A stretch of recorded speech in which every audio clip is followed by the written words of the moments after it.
Hello दोस्तों, बहुत बहुत स्वागत है आप सभी का हमारे चैनल कंपटीशन क्रैकर्स में। और आज की इस वीडियो में हम डिस्कस करने वाले हैं दोस्तों TS06 यानी कि टूरिज्म मार्केटिंग जो कोर्स है TS06 का, उसका हम ये दिसंबर 2017 का जो क्वेश्चन पेपर है उसको डिस्कस करने वाले हैं। पहले भी हम 2 क्वेश्चन पेपर ऑलरेडी डिस्कस कर चुके हैं, नहीं देखे आपने तो आई बटन पे जाके देख लीजिए। फिलहाल टाइम वेस्ट किए बिना स्टार्ट करते हैं वीडियो को। क्वेश्चन नंबर फर्स्ट है, सॉरी, एक बार मैं वीडियो को स्टार्ट करने से पहले दोस्तों बताता हूँ, बहुत लोग एक कमेंट आ रहे थे डिफरेंट सब्जेक्ट से रिलेटेड दोस्तों कि इसका भी वीडियो बनाइए, इसका भी बनाइए। लेकिन दोस्तों ऐसा है कि सबसे पहले किसी भी वीडियो को बनाने से पहले आपके पास उसका जो आइटम है या उसका जो स्टडी मैटर है वो आपके पास अवेलेबल होना चाहिए, तभी आप जो है वो कोर्स बना सकते हैं, राइट। तो जिसका स्टडी मटेरियल अवेलेबल होगा या जिसकी एक्सेस इजीली हो पाएगी उसके ही कोर्सेज बनेंगे दोस्तों। तो आप कमेंट लिखना बंद कर देना जो लोग लिखते हैं, तो जिसका भी हो पाएगा मैं खुद से बना दूंगा कोर्स, ठीक है, जिसका मटेरियल मेरे पास अवेलेबल रहेगा। TS6 की बहुत ज़्यादा डिमांड थी तब इसको बना रहा हूँ। तो स्टार्ट करते हैं। दिसंबर 2017 पहला क्वेश्चन है, explain the link between demand and supply in tourism and also differentiate tourism marketing and selling. यानी कि इसमें आपसे पूछा गया है दोस्तों डिमांड एंड सप्लाई को लेके कि टूरिज्म में डिमांड एंड सप्लाई का कितना प्रभाव पड़ता है, ये चीज पूछा गया है। तो आपको याद दिला दूं, आंसर नंबर 2 जो हमने जून 2019 यानी कि हमारी आप लेक्चर नंबर 1 में चले जाना है, TS6 लेक्चर नंबर 1 में आप चले जाएंगे, उसका आप आंसर नंबर 2 उसका खोलेंगे तो आपको यही सेम क्वेश्चन दिखेगा। तो ये रिपीटेड क्वेश्चन है। और कोई पूछ रहे थे मुझसे कि जो रिपीटेड क्वेश्चन है या मोस्ट इंपोर्टेंट क्वेश्चन है उनकी भी बना देना दोस्तों। तो जो मैं कहता हूँ रिपीटेड क्वेश्चन है, रिपीटेड क्वेश्चन का मतलब क्या है? रिपीटेड क्वेश्चन का मतलब है जो कि 2 या 1-2 बार जो किसी दूसरे पेपर में भी आए हुए हैं या दूसरे ईयर के पेपर में भी आए हुए हैं। तो जितने भी रिपीटेड क्वेश्चन है वो मोस्ट इंपोर्टेंट है। तो आप मान के चलिए क्वेश्चन नंबर 1 मोस्ट इंपोर्टेंट है, तो ऐसे आप पता लगा सकते हैं कि कौन सा मोस्ट इंपोर्टेंट है, कौन सा इंपोर्टेंट है। अब चलते हैं क्वेश्चन नंबर 2 की ओर। क्वेश्चन नंबर 2 में पूछा गया है, discuss the significance of market segmentation in tourism marketing and what role it does play in product sign. तो सबसे पहले मैं बता देता हूं आपको मार्केट सेगमेंटेशन होता क्या है।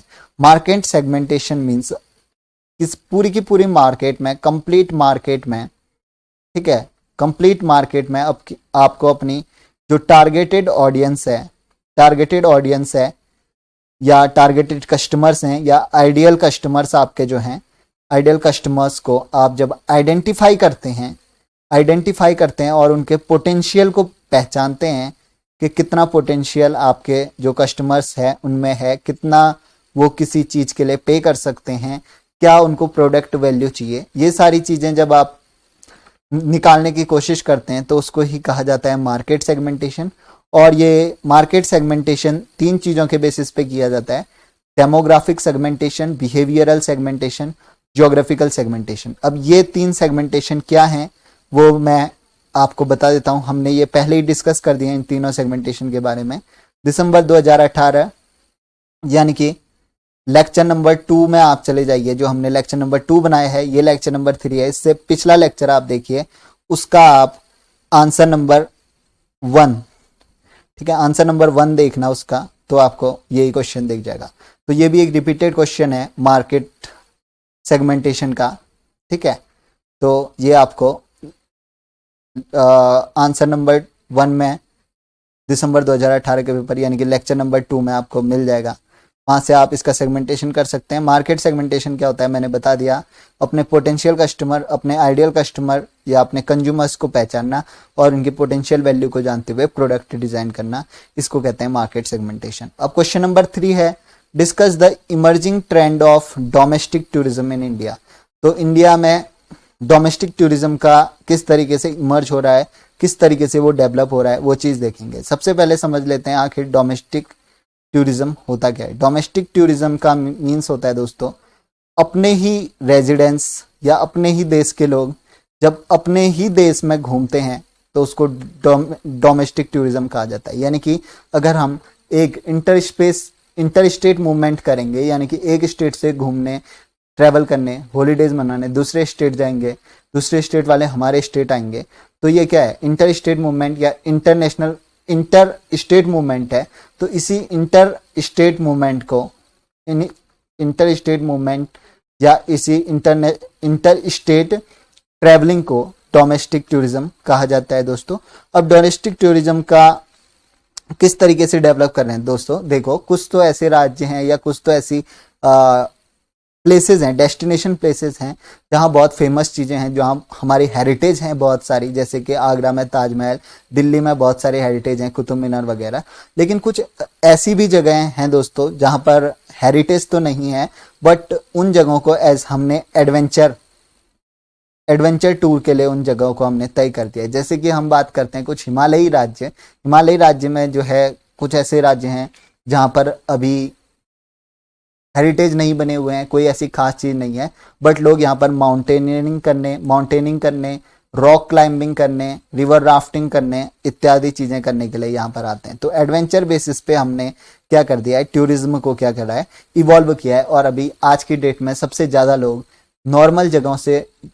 नॉर्मल जगह घूमने से ज्यादा पसंद करते हैं एडवेंचरस ट्रिप्स को, ठीक है, और आते हैं ऐसी जगहों पर जहां पर हमने डोमेस्टिक टूरिज्म को on the basis of adventure tourism जो है डेवलप किया हुआ है दोस्तों। तो आप देख सकते हैं। और अब देख लेते हैं, हमने देख लिया ये तो डोमेस्टिक टूरिज्म होता क्या है, यानी कि एक देश का वासी अपने ही देश में जब घूमता है तो उसको कहते हैं डोमेस्टिक टूरिज्म। अब डोमेस्टिक टूरिज्म से क्या फायदा होगा दोस्तों, पुअर्टी एलिमिनेशन में सबसे ज्यादा हेल्पफुल।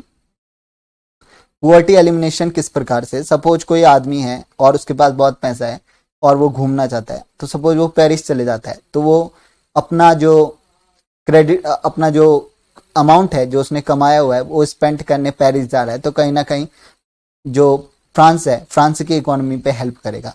बट अगर इंडिया का ही आदमी अपना पैसा इंडिया में स्पेंड करता है तो इंडिया की ही इकोनॉमी को क्या करेगा, बूस्ट करेगा, और कहीं ना कहीं this will help to poverty elimination. इसके अलावा पॉवर्टी एलिमिनेशन ऐसे भी होगा, मान लो जैसे हिमालयी राज्य हैं, हिमालयी राज्य में कोई ऐसी हेरिटेज नहीं है, लेकिन अगर एडवेंचर के लिए लोग वहां पर जाएंगे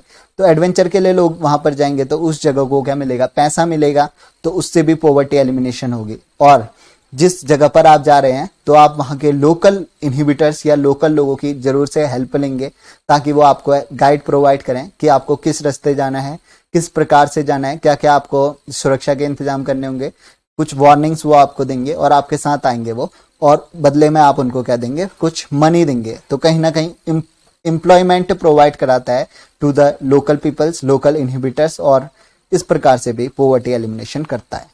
ठीक है, बाकी और भी सोचने के मुद्दे हैं, आप आराम से बैठ के सोच सकते हैं। ठीक है, अब चलते हैं क्वेश्चन नंबर 4 की ओर। क्वेश्चन नंबर 4 में पूछा गया है व्हाट इज टूरिज्म फोरकास्टिंग और फैक्टर इन्फ्लुएंसिंग टूरिज्म। ठीक है, तो टूरिज्म फोरकास्टिंग क्या होता है, इसको हमने जब जून 2019 का, ठीक है, जून 2019 का जब पेपर हमने सॉल्व किया था, यानी कि हमारा लेक्चर नंबर 1 TS6 का लेक्चर नंबर 1 जब हमने देखा था, उसमें जून 2019 का पेपर सॉल्व किया था, उसका क्वेश्चन नंबर 1 था टूरिज्म फोरकास्टिंग। तो इंपोर्टेंट भी हो जाता है ये, ठीक है, रिपीटेड क्वेश्चन है, जाके आप वहां पर से देख के पूरा टूरिज्म फोरकास्टिंग को समझ सकते हैं। अब चलते हैं दोस्तों क्वेश्चन नंबर 5 की तरफ। क्वेश्चन नंबर 5 में हमसे पूछ रहा है explain various environmental friendly marketing strategy to maintain harmony between tourism and environment. तो आप लोग क्या कर सकते हैं, इन्वायरमेंट को नुकसान बिना पहुंचाए और अपने बिजनेस को या अपने टूरिज्म के बिजनेस को बढ़ावा दे सकते हैं। यानी कि यहाँ पर बात हो रही है इन्वायरमेंटली फ्रेंडली मार्केटिंग, यानी कि EFM की। तो इन्वायरमेंटली फ्रेंडली मार्केटिंग को हम ग्रीन मार्केटिंग स्ट्रेटेजी भी कहते हैं। अब ग्रीन मार्केटिंग स्ट्रेटेजी में क्या होता है दोस्तों, हम ऐसे प्रोडक्ट को टूरिज्म प्रोडक्ट्स को प्रमोट करते हैं जो कि इन्वायरमेंट के लिए हार्मफुल नहीं है या इन्वायरमेंट को हेल्प करते हैं कहीं ना कहीं से। ठीक है, इन्वायरमेंट फ्रेंडली या इको फ्रेंडली प्रोडक्ट्स को हम क्या करते हैं, प्रमोट करते हैं, और ऐसे टूरिज्म प्रोडक्ट डेवलप करते हैं जो कि इन्वायरमेंट का ख्याल रखते हुए हम करें। ठीक है, अब इसके लिए क्या क्या हम कर सकते हैं EFM यानी कि इन्वायरमेंट फ्रेंडली मार्केटिंग के लिए।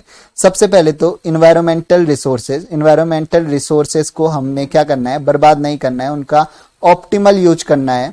ऑप्टिमल यूज मतलब जैसे आप कहीं घूमने वगैरह जाते हैं तो आपको ऐसा नहीं करना है कि वहां पर कूड़ा आपने कचरा फैला दिया है, उसके बजाय आपने अगर कचरा हुआ है तो उस कचरे को सिमोट के फेंक दीजिए। ठीक है, उसका कचरे को इकट्ठा कीजिए और उसको फेंक दीजिए। ये होगी इन्वायरमेंटल फ्रेंडली मार्केटिंग आपकी। और इसके अलावा अगर हम देखते हैं, जो किसी भी एरिया में अगर आप जाते हैं तो वहाँ की सोशल और कल्चरल जो हेरिटेज है, सोशल कल्चरल जो ऑथेंटिसिटी है उस एरिया की, उसकी आपको क्या करनी है, रिस्पेक्ट करनी है, उनको प्रमोट करना है, हेल्प करना है कि जो वहाँ के लोग हैं उनको आपको प्रमोट करना है कि आप इस तरीके से आगे भी कीजिए, औरों को भी ऐसी चीजें दिखाइए। या अगर आप किसी कोई टूर करते हैं तो आप क्या कर सकते हैं, सोशल जो कल्चरल एक्टिविटी है उस एरिया की, उसको आप साझा कर सकते हैं, टूरिस्ट को दिखा सकते हैं, जो ताकि वो लोग उसके लिए पैसा देने के लिए तैयार हैं।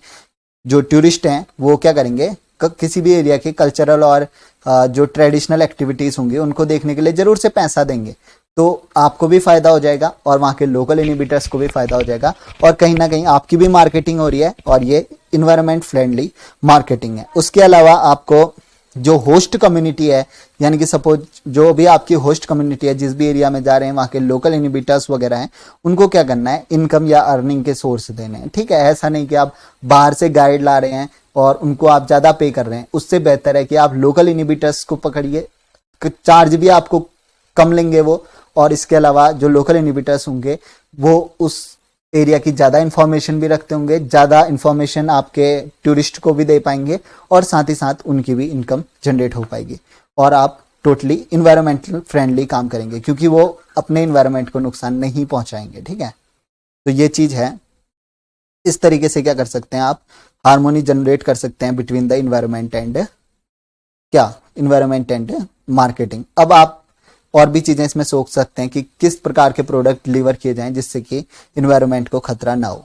फिर चलते हैं क्वेश्चन नंबर 6। इसमें पूछा गया है, what do you understand by a product. Product की मीनिंग क्या होती है, design a tourism product keeping the view in market concept है।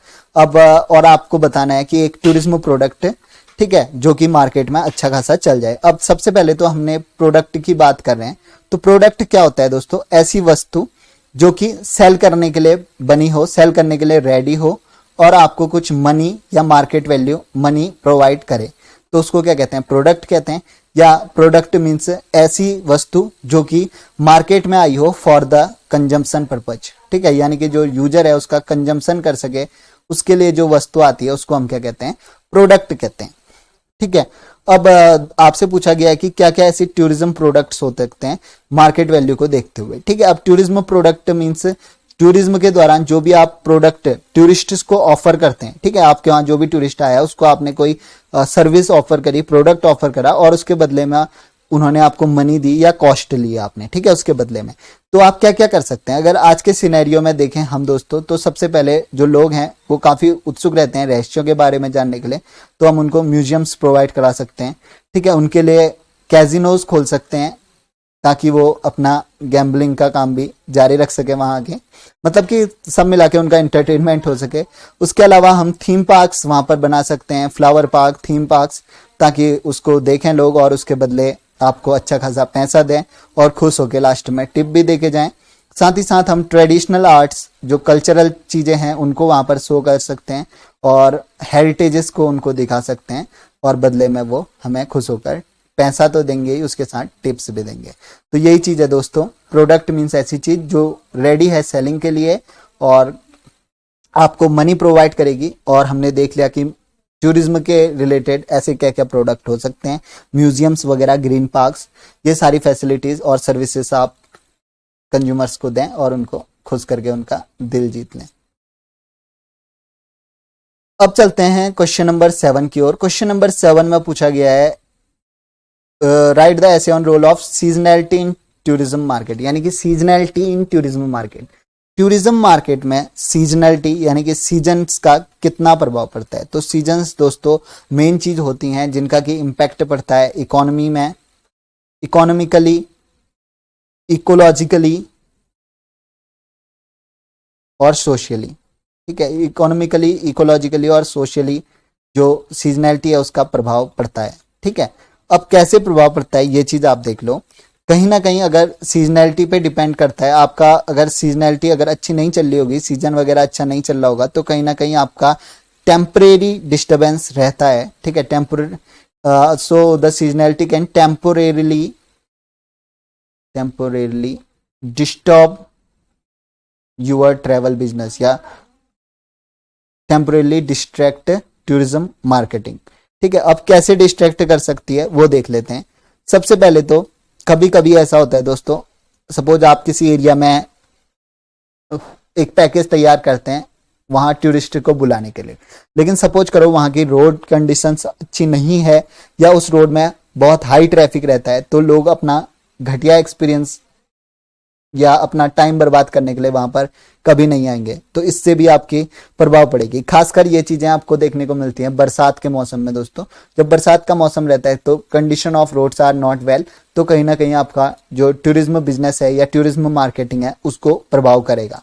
ठीक है, उसके अलावा मैं बात करता हूँ वेदर कंडीशन सही नहीं होंगी और आप सपोज करिए हिली एरियाज में आ रहे हैं, हिली एरियाज में प्रॉब्लम रहती है लैंडस्लाइड की, तो कोई भी जो टूरिस्ट है या कोई भी आपका कंज्यूमर है वो अपनी जान दांव पे लगा के आपकी सर्विस लेना पसंद नहीं करेगा, तो वो नहीं आएगा। ठीक है, तो इससे प्रभाव हुआ। और साथ ही साथ कभी क्या होता है, स्नोफॉल हो जाता है या जो टेम्परेचर है वो बहुत ही ज्यादा डिक्रीज हो जाता है, जिसमें कि ह्यूमन का सर्वाइव करना ही कभी कभार मुश्किल हो जाता है। तो ऐसी कंडीशन में भी आपका बिजनेस कहीं ना कहीं पॉज हो जाएगा कुछ टाइम के लिए, टेम्परेरीली डिस्टर्ब। इसीलिए मैंने कहा था टेम्परेरीली जो बिजनेस है वो चलना बंद हो जाएगा। इसी के साथ साथ कभी टेम्परेचर बहुत इंक्रीज हो गया किसी एरिया में, राजस्थान वगैरह के में अगर आप टूरिज्म का बिजनेस करते हैं, वहां का टेम्परेचर बढ़ा हुआ है, तो गर्मी में सड़ने के लिए कोई भी कंज्यूमर नहीं आएगा, तो कहीं ना कहीं टेम्परेरीली डिस्टर्बेंस फिर होगा। और इसी के साथ साथ कभी ये तो हो गए नेचुरल, ठीक है, नेचुरल सीजनैलिटी के कारण, ठीक है, या नेचुरल कंडीशंस हो गई। इसके अलावा इंस्टीट्यूशनल कोर्सेज भी होते हैं जो कि प्रभाव करते हैं आपके टूरिज्म बिजनेस को। जैसे कि कभी कभार कल्चरल पॉलिसीज आ जाती हैं कि इस कल्चर को बचाने के लिए यहाँ टूरिज्म बंद कर दिया, तो वो कल्चरल पॉलिसीज से आपका प्रभाव हो सकता है बिजनेस। उसके अलावा पब्लिक हॉलीडेज, अगर पब्लिक हॉलीडेज चलती हैं, ठीक है, पब्लिक हॉलीडेज अचानक से चल गई है या पब्लिक हॉलीडेज में इंटरप्शन हो गया है, तो उससे भी आपको डिपेंड करेगा। अगर पब्लिक हॉलीडेज होंगी ज्यादा तो लोग घूमने फिरने जाएंगे, तो टूरिज्म बिजनेस को हेल्प होगी। और पब्लिक हॉलीडेज अगर नहीं हो रही हैं, कैंसिल हो गई हैं किसी कारणवश, तो फिर आपको कुछ नुकसान टेम्परेरी टाइम के लिए झेलना पड़ सकता है। उसके अलावा सिक्योरिटी पर्पज से कभी कभार, ठीक है, सिक्योरिटी पर्पज से कभी कभार किसी एरिया में पुलिस और आर्मी लगा दी जाती है और उस एरिया में जो है इंटरनल बार्स लगा दिए जाते हैं, किसी का भी आना जाना वहां बंद कर दिया जाता है, तो उससे भी आपके बिजनेस को टेम्परेरी नुकसान हो सकता है। और सबसे अच्छा एग्जांपल अभी का देख लेते हैं, कोई महामारी आती है, अभी फिलहाल कोरोना आया और आपको पता है कि टूरिज्म बिजनेस, हॉस्पिटैलिटी बिजनेस किस प्रकार से मुंह के बल गिर गया। तो आप देख सकते हैं कि क्या इंपैक्ट रहता है सीजनैलिटी का, चाहे वो नेचुरल कोर्सेज के कारण हो चाहे इंस्टीट्यूशनल कोर्सेज के कारण हो। ठीक है, तो ये था सीजनैलिटी का टूरिज्म पे किस प्रकार से टेम्परेरी डिस्टर्बेंस रहता है, हमने देख लिया। अब चलते हैं क्वेश्चन नंबर 8 की तरफ। यहां पर पूछ रहा है develop market plan for promotion of local food at national और इंटरनेशनल फोरम्स, यानी कि लोकल लेवल का फूड है, कोई लोकल फूड है, बहुत सारे फूड होते हैं जो लोकल लेवल पे बहुत ही प्रसिद्ध होते हैं, तो उसको आप नेशनल और इंटरनेशनल फोरम में प्रमोट करने के लिए क्या क्या मार्केट टेक्निक्स यूज कर सकते हैं।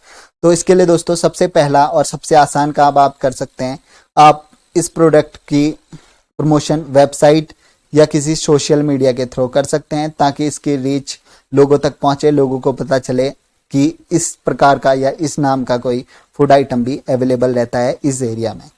फिर उसके बाद कोई टूरिस्ट वगैरह अगर आते हैं, ठीक है, तो टूरिस्ट वगैरह आते हैं तो उनको आप उस फूड को जरूर से सर्व करने को कहिए, उनको सर्व करवाइए, सॉरी, ठीक है, क्योंकि कोई भी टूरिस्ट आ रहा है तो उसको बताइए कि ये फूड यहाँ की स्पेशलिटी है और उसको आप वो फूड खिलाइए, और साथ ही साथ उसको आप पैक करके भी दीजिए विथ अ गुड डिस्काउंट। ठीक है, अच्छे खासे डिस्काउंट में आप उसको पैक करके भी दीजिए, ताकि वो आपका ऑफर ले और अपने बाकी साथियों को भी उसको खिलाए और बताए कि ये फूड यहाँ मिलता है और ये प्रसिद्ध है।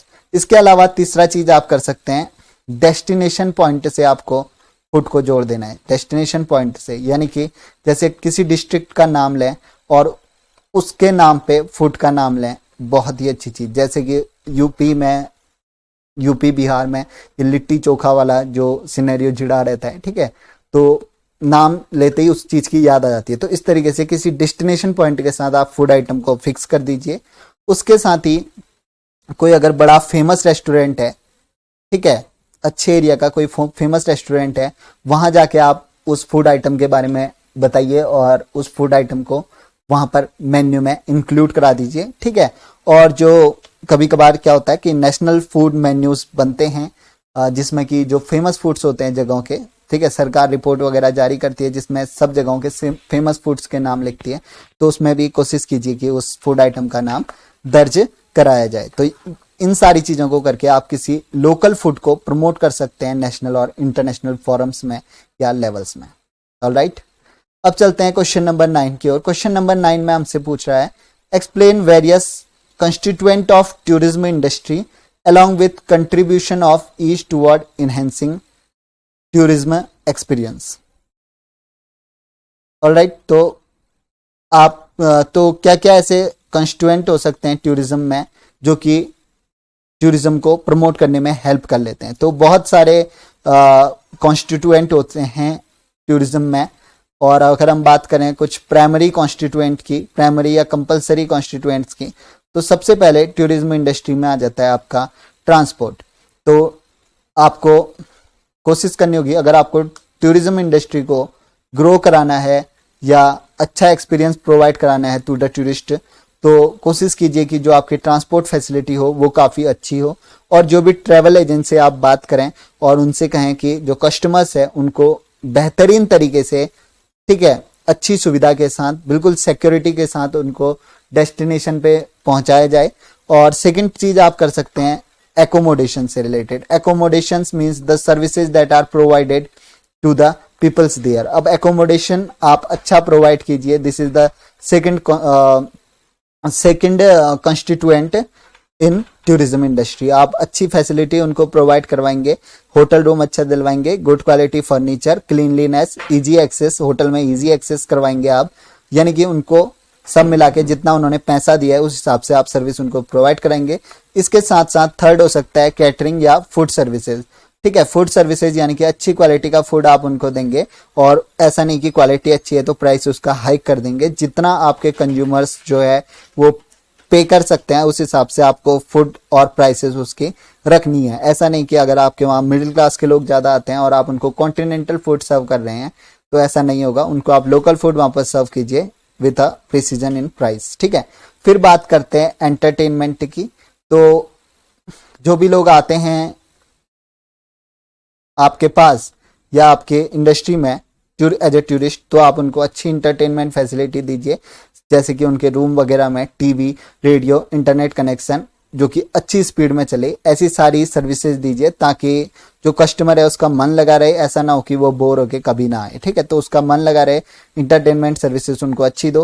हो सके तो कोई कल्चरल प्रोग्राम्स वगैरह ऑर्गेनाइज करा दो जिसके लिए कंज्यूमर्स जो है पैसा देने को भी रेडी रहे आपको। और उसके साथ साथ आप कुछ इवेंट्स करा सकते हैं, वही आ गया, ठीक है, इवेंट्स करा सकते हैं, रिलीजियस प्रोग्राम्स या ट्रेडिशनल प्रोग्राम्स, ठीक है, ऑर्गेनाइज करवाइए ताकि जो लोकल इनिबिटर्स हैं उनको भी, जो लोकल पीपल्स हैं उनको भी कुछ मनी मिल सके, और साथ ही आपका भी प्रमोशन हो सके कि आपकी टूरिज्म बिजनेस में ऐसा सब कुछ होता है, टूरिज्म कंपनी ये चीजें फैसिलिटीज प्रोवाइड कराती है, और साथ ही जो कस्टमर है उसका भी इंटरटेनमेंट हो सके और वो अपना पैसा देने को भी तैयार हो सके, क्योंकि लोग कल्चरल और ट्रेडिशनल वैल्यूज के लिए काफी मनी स्पेंड करने को तैयार रहते हैं दोस्तों, ऐसी चीजों के लिए, ठीक है। फिर चलते हैं क्वेश्चन नंबर 10। क्योंकि क्या होता है ना, कल्चरल और ट्रेडिशनल वैल्यूज हर जगह की अलग अलग रहती हैं, और किस जगह की क्या ट्रेडिशनल वैल्यूज हैं ये देखने के लिए हर कोई उत्साहित रहता है, तो इसमें पैसा खर्च करने से लोग नहीं झिझकते। अब इसमें शॉर्ट नोट्स पूछा गया है FAM टूर्स में। अब FAM टूर्स क्या होता है दोस्तों? FAM टूर्स को फेमिलियर टूर्स, इसका जो फुल फॉर्म होता है वो होता है फेमिलियर टूर्स। अब फेमिलियर टूर्स दोस्तों एक प्रकार की आपकी बिजनेस स्टडी, बिजनेस स्ट्रेटेजी या मार्केटिंग स्ट्रेटेजी है। इसमें आप जो है वो ट्रिप्स ऑर्गेनाइज कराते हैं, ऐसे ट्रिप्स ऑर्गेनाइज कराते हैं और आप पूरे होटल से डेस्टिनेशन तक का पूरा आपका ट्रिप इसमें रहता है, ठीक है। और आप कोई कूपन या प्रमोशन के जरिए जो ट्रेवल एजेंट्स हैं आपके, ठीक है, ट्रेवल एजेंट्स हैं, उसके अलावा जो आपके ट्रेवल एजेंट्स हैं आपके, उसके अलावा जो कुछ मीडियोकर्स हैं जो कि लोगों को आपके होटल तक पहुंचाते हैं, उसके साथ साथ कुछ अन्य ऐसे एजेंट्स जो कि आपका जुड़े हुए हैं आपके होटल से, आपके खुद के होटल के जो सर्वेंट्स हैं या होटल में जो एम्प्लॉयज हैं, ठीक है, एम्प्लॉयज हैं, या जो ब्लॉगर्स वगैरह रहते हैं, ब्लॉगर्स रहते हैं, ब्लॉगर्स, इन सबको आपको क्या करना है, कुछ प्रमोशन या कुछ डिस्काउंट के थ्रू ट्रिप्स इनके लिए ऑर्गेनाइज करवानी है और उनको अच्छी सर्विसेज प्रोवाइड करानी है from their home to the destination, और बीच में होटल, फूड आइटम्स, सब कुछ अच्छी से इनको प्रोवाइड कराना है विद अ गुड डिस्काउंट, या कभी स्पॉन्सरशिप देनी हो तो फ्री में, ठीक है। अब बदले में आपको क्या मिलेगा, बदले में ये जो लोग हैं दोस्तों कहीं ना कहीं आपका प्रमोशन करेंगे, प्रमोशन करके लोगों तक आपके बिजनेस के बारे में बताएंगे और लोग आना शुरू करेंगे। खासकर यूट्यूब में आजकल आप देखते होंगे बहुत से लोग होते हैं जो डिफरेंट जगहों पर जाते हैं और बताते हैं कि इस होटल में ठहरिए, ऐसा कीजिए, इस ये सारी चीजें। तो वो कहीं ना कहीं जो है ये एफएम टूर्स यानी कि जो प्रमोशनल टूर्स होते हैं उसके थ्रू, जिसको फेमिलियर टूर्स या प्रमोशनल टूर्स कहा जाता है, उसके थ्रू ये चीजें पॉसिबल होती हैं, ठीक है। कोई बंदा आपका अगर प्रमोशन कर रहा है तो वो कुछ ना कुछ आपसे चार्ज करेगा, ऐसा नहीं होगा कि आप फ्री में जो है लोगों से करवा लें। तो आपको इस टाइप के एफएम टूर्स प्रोवाइड कराने पड़ते हैं। अब चलते हैं मार्केटिंग इवेंट्स और फेस्टिवल्स में। मार्केटिंग इवेंट और फेस्टिवल जानने के लिए आप सिंपल सा इजी सा है ये, कुछ ये थीम्ड एग्जिबिट्स होते हैं, ठीक है। क्या होते हैं ये थीम्ड एग्जिबिट्स, जिसकी कुछ थीम होती है, ठीक है। ऐसे एग्जीबिशन जिनकी कुछ थीम होती है उनको थीम एग्जीबिशन कहा जाता है। ये क्यों कराए जाते हैं, टू प्रमोट प्रोडक्ट, ठीक है, प्रमोशन करने के लिए प्रोडक्ट का, या कोई नया प्रोडक्ट आप रिलीज करते हैं तो आप एग्जीबिशन कराते हैं। न्यू प्रोडक्ट आप जब रिलीज करते हैं तो ऐसे एग्जीबिशन कराते हैं in form of trade fair, seminar करवाते हैं कुछ, और वेबिनार्स, वर्चुअल इवेंट्स वगैरह कराते हैं अपने प्रोडक्ट को प्रमोशन करने के लिए या प्रोडक्ट को, नया प्रोडक्ट लॉन्च करने के लिए। बेसिकली आपने मोबाइल आइटम्स में बहुत बार देखा होगा कि मोबाइल का प्रमोशन, जब कोई नया मोबाइल रिलीज होता है तो किस प्रकार से वहां पर पूरा फैन फेस्ट बुलाया जाता है, पूरा एक वेबिनार सेमिनार लगाया जाता है और बड़े बड़े लोगों को बुला के उस मोबाइल की लॉन्चिंग करी जाती है, ठीक है। तो ये इसी को कहते हैं marketing events and festival. Similarly जैसे यूट्यूब फैन फेस्ट होता है उसी प्रकार का, ठीक है। कहीं ना कहीं प्रमोशनल के लिए, अपने प्रमोशन के लिए, अपने प्रोडक्ट को प्रमोट करने के लिए, उसको उसकी सेलिंग को बढ़ाने के लिए इस टाइप की स्ट्रेटेजीज यानी कि एफएम टूर्स और मार्केटिंग इवेंट और फेस्टिवल्स टाइप की चीजें करी जाती हैं दोस्तों। तो हमने यहाँ पर कर दिए सारे के सारे 10 के 10 क्वेश्चंस डिस्कस। इसमें से आपने देखा 4-5 क्वेश्चन जो थे वो रिपीटेड थे और वो मोस्ट इंपोर्टेंट क्वेश्चंस हैं। अब आप खुद एनालाइज कर सकते हैं कि जो रिपीटेड क्वेश्चंस हैं वही मोस्ट इंपोर्टेंट है, बाकी तो सब इंपोर्टेंट है लेकिन वो मोस्ट इंपोर्टेंट है। तो आप उनको अच्छी से डिटेल में पढ़ के जाना है। मैं तो यहाँ पर आपको हल्का फुल्का एक ओवरव्यू दे देता हूँ, आप डिटेल में उसको पढ़ के जाना, आपको थोड़ी बहुत चीजें उस पर समझ आ जाती हैं। डिटेल में आप पढ़ेंगे तो और चीजें भी क्लियर होते जाएंगे, आपके पॉइंट भी फर्दरली बढ़ते जाएंगे, जो आपकी सोचने की क्षमता है वो भी बढ़ेगी दोस्तों, ठीक है।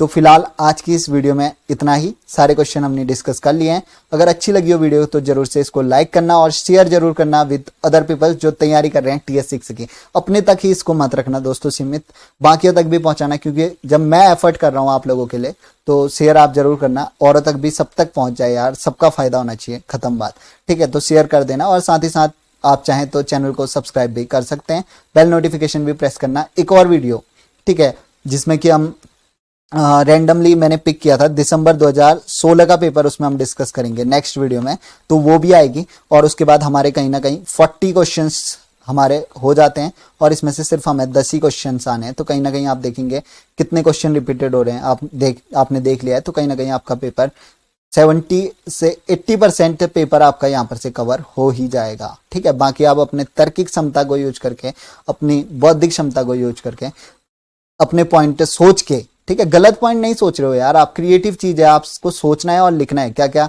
पॉसिबिलिटीज हैं आपके दिमाग में आनी चाहिए, वो चीज आप बना सकते हैं। फिलहाल के इस वीडियो में इतना ही देखते हैं दोस्तों, meet you in next lecture, till then अपनी तैयारी जारी रखें। जय हिंद, जय भारत।